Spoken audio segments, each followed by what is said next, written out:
मिले हम। एपिसोड 2। नंदिनी की परीक्षा खत्म हुए 20 से 25 दिन से ऊपर हो चुके थे। यह कहे कि पूरा महीना होने वाला था। पहले तो वह हफ्ते में कम से कम 2-3 दिन कॉलेज भी चली जाती थी। उसके बाद पढ़ाई और फिर परीक्षा। अब इस घर में एक एक दिन उसके लिए काटना मुश्किल हो रहा था।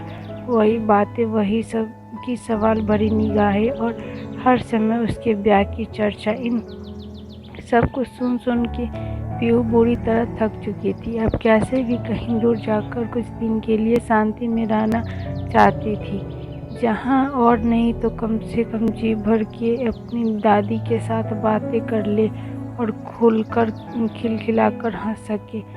अब उसे अपने गांव अब्बापुर की बहुत याद आ रही थी, जिससे वह 5 साल पहले ही अपने पढ़ाई सहित छोड़कर यहाँ अपनी पढ़ाई पूरी करने के लिए आ गई थी। यूँ तो वह अकेली या हॉस्टल में रहकर भी अपनी पढ़ाई पूरी कर सकती थी, पर इस बात की इजाज़त उसे नहीं थी, तो उसके साथ उसका पूरा परिवार ही प्रतापपुरा में रहने के लिए आ गया। अब उसके पास सिर्फ एक ही सहारा था, जिसकी वजह से शायद वो कुछ दिनों के लिए अब्बापुर जा सके। यूँ तो पूरा परिवार ही कटाई के समय अब्बापुरा जाता था, पर इस बार काम कुछ ज़्यादा ही, जिसकी वजह से माँ सा, बाबा सा और दादी दोनों बड़े भाई शायद ना जा पाए।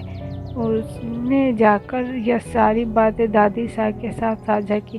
दादी साहब, मैं अगर कुछ दिन और यहाँ रही तो मैं पागल हो जाऊँगी, मेरा दिमाग फट जाएगा। दादी साहब, मुझे कैसे भी बस कुछ दिनों के लिए गाँव ले चलिए। दादी ने प्यार से पीहू को अपने पास बैठाया और उसके सिर पर हाथ फेरने लगी। पीहू उदास होकर दादी की गोद में लेट गई। पीहू बेटा, मैं खुद ही चाहती हूँ कि अब्बापुर गए हुए साल होने को आया। मैंने भी बड़ी याद आती है वहाँ के लोगों की, पर तू तो अपने बाबा साहब को अच्छी तरह से जानती है। उन्हें किसी भी बात के लिए मनवाना बड़ी टेढ़ी खीर हो। वे इसे छोड़ी। दादी साहब, मैं जानती हूँ कि आपके अलावा कोई भी बाबा साहब को किसी बात के लिए राजी न कर पाएगा। यह सिर्फ और सिर्फ आपके ही हाथ में है कि आप बाबा साहब को मना लो, आपके साथ कुछ दिनों के लिए गांव में रह जाओ। ठीक है छोरी, अगर तू कहती है तो कोशिश कर लेती बाबा साहब को मनाने की। वह फिर कोई ना कोई आग लगा देवे उसके मारे से तो 36 का आंकड़ा चले है। अब देखो कचर कचर कैंची की तरह जवान चले हैं थारी माँ साकी, पर मैं भी कम ना हूँ। आखिर उसकी सास हूँ, अपने बेटे की दुखती रग तो पहचानो हूँ। अब मारे को उसकी रग पर हाथ रखना ही पड़ेगा। दादी, मुझे नहीं पता आप सब यह क्या बोलने जा रही हो। बस जल्दी से जल्दी मुझे अब्बापुरा ले चलिए। ठीक है हमारी लाडेसर, थारे वास्ते ही तो हमारी आंखें खुली है इस धरती पर, वरना तो जाने मैं कब की परलोक को चली गई होती। दादी साहब, फिर वही बात कितनी बार कहा, सिर्फ आप ही मेरा सहारा हो। आगे से आप कभी भी ऐसी बात नहीं करेंगी।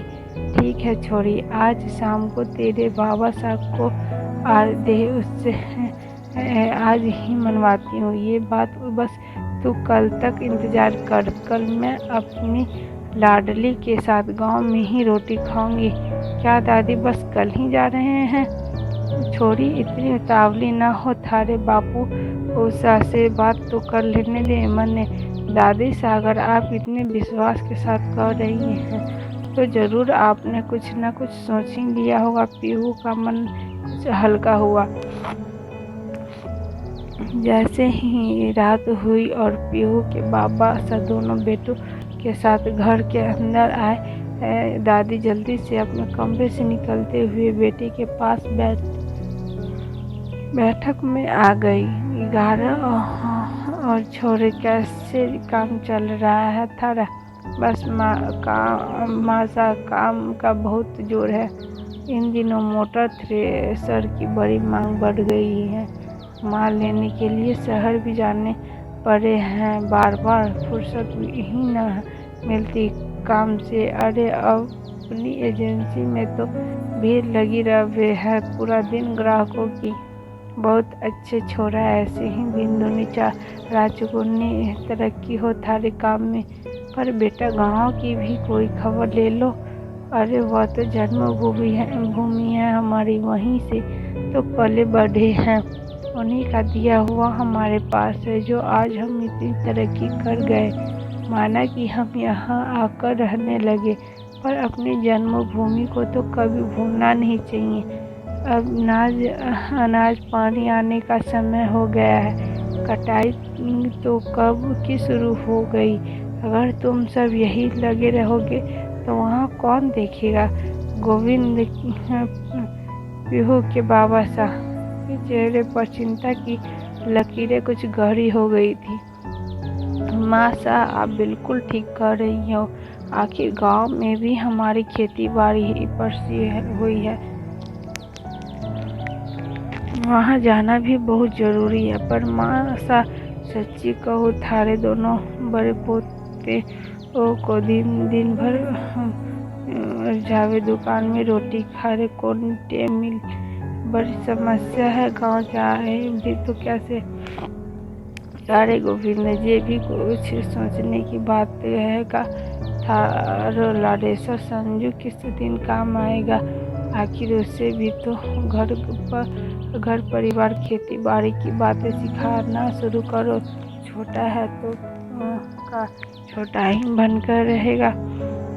तभी पास खड़े संजू ने मुंह बिचकाते हुए कहा, दादी साहब, मैं यह सब खेती बाड़ी के बारे में कुछ न जानूं। मने ना पता ये सब नापतोल कैसे हो गए, मेरी समझ में कुछ ना आवे है। दादी सा ने संजू को अपने पास बुलाकर बैठाया। सिर पर हाथ फेरते हुए बोली, मारे लाडेसर को इतनी चिंता करने की जरूरत न है। मारे बोलने में इतने समझाओ कि नापतोल और खेती बाड़ी का हिसाब कैसे रखा जाता है। पर दादी साहब, मैं आपको साफ साफ बता देता हूँ, मैं न जाऊँ गांव में। अब एसी की हवा में सोवे और मैं वहाँ गर्मी में। अरे अप्रैल का महीना लग गया है, कितनी गर्मी हो जावे से गांव में। दादी ने पीछे से संजू के सर पर एक चपेट लगाते हुए कहा, बड़ा आया एसी वाला। अरे यह मत भूल, उसी खेती बाड़ी की बदौलत आज तो यहाँ आके फल फूल रहा है। लाखों का अनाज उपज जाता है हमारी जमीन में। संजू ने बुरा सा मुंह बनाते हुए कहा, दादी साहब, आप तो बस जानती हो तो आप ही क्यों ना चली जाती गांव। तभी राम ने पीछे से संजू को एक थप्पड़ लगाते हुए कहा, दादी साहब से ऐसी बात करेगा छोरा, मार मार के भरता बना देंगे थारे। अरे छोरा, इसमें इतना गुस्सा होने वाली बात तो थोड़ी ही है। संजू ठीक तो कह रहा है। मैं जाऊंगी संजू के साथ गांव और इसे सिखाऊंगी खेती बाड़ी का काम कि कैसे हिसाब किताब रखने जाते हैं, कैसे जिम्मेदारी निभाई जाती है। अरे दादी साहब, आप कहाँ वहाँ परेशान होंगी, हम देखते हैं ना, हम में से कोई चला जाएगा। अरे ना रे, यहाँ भी तो उन दोनों की ज़रूरत है। मैं तो कहूँ कि संजू और पीहू को लेकर मैं चली जाती हूँ गांव। मैंने सारी ज़मीन जायदाद की जानकारी है। थारे दादा सा के जानने के बाद जब गोविंद छोटा था तो मैंने ही खेती बाड़ी की बागडोर अपने हाथ में ले ली थी। एक एक पेड़, कुआं, खेत का एक एक कोना अच्छी तरह से याद है मैंने। पीहू बिटिया घर के काम में मदद कर देगी और संजू को मैं सिखाऊंगी। आखिर कोई जिम्मेदारी तो इसे भी उठानी होगी। पीहू यह बातें सुनकर मन ही मन खुश हो रही थी। सच आज भी दादी का दिमाग तेज है, उनके आगे तो सब घुटने टेक ही देते हैं। और संजू बुरा सा मुंह बनाकर बड़बड़ाता हुआ कि सब मुझसे ही यो काम करवाते हैं जो मुझे बिल्कुल पसंद ना है। दूसरे कमरे में चला गया था। गोविंद सिंह के पास कोई दूसरा चारा नहीं था और फिर उन्हें अपनी माँ साहब पर पूरा भरोसा भी था, तो संजू और पीहू के साथ मासा के गांव जाने के लिए मान गए। दादी सा कमरे में पहुंची। इससे पहले भी पीहू खुशी खुशी अपनी और दादी सा की तैयारी करने लगी थी। जल्दी से बैग उठाया और कपड़े भरने लगी।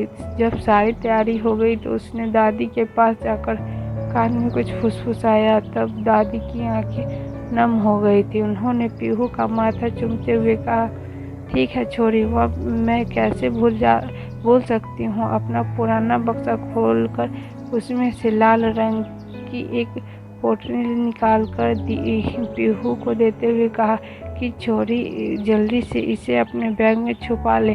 जब सारी तैयारी हो गई तो पीहू को याद आया कि आज से 8 दिन बाद तो गणगौर तीज आने वाली है। दादी सा हम गांव में ही गणगौर तीज मनाएंगे। अपने बगीचे की कच्ची अमियाँ, आम के फूल, मोर सब कुछ बड़ी आसानी से मिल जाएगा और अपने बगीचे के पत्तों में एक अलग ही अपनापन होता है।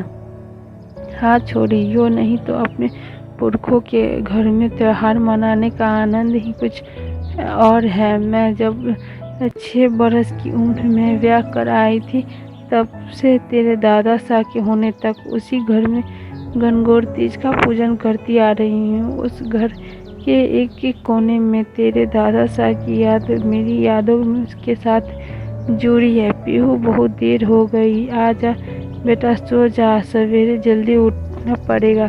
दादी साहब कहे तो मैं 5 बजे उठ जाऊँ, पर उस राक्षस संजू का क्या, वह 10 बजे से पहले आँख भी ना खोले। अरे वह सब मेरे ऊपर छोड़ दे छोरी, सुबह सुबह ही गांव के लिए निकलेंगे। सुबह जैसे ही चिड़ियों की चहचहाहट शुरू हुई, दादी के साथ पीहू भी जल्दी से उठ गई। आज वह गांव जाने के लिए कितनी खुश थी। तारों की छाँव में दादी ने नहा धोकर सारी तैयारियां कर ली थी। दादी सा ने बहू को भी आवाज लगाते हुए कहा, अरे सोती रहेगी, जाकर रोटी अपने आप थोड़ी ना बना जाएगी, साफ सफाई करनी पड़ेगी घर की।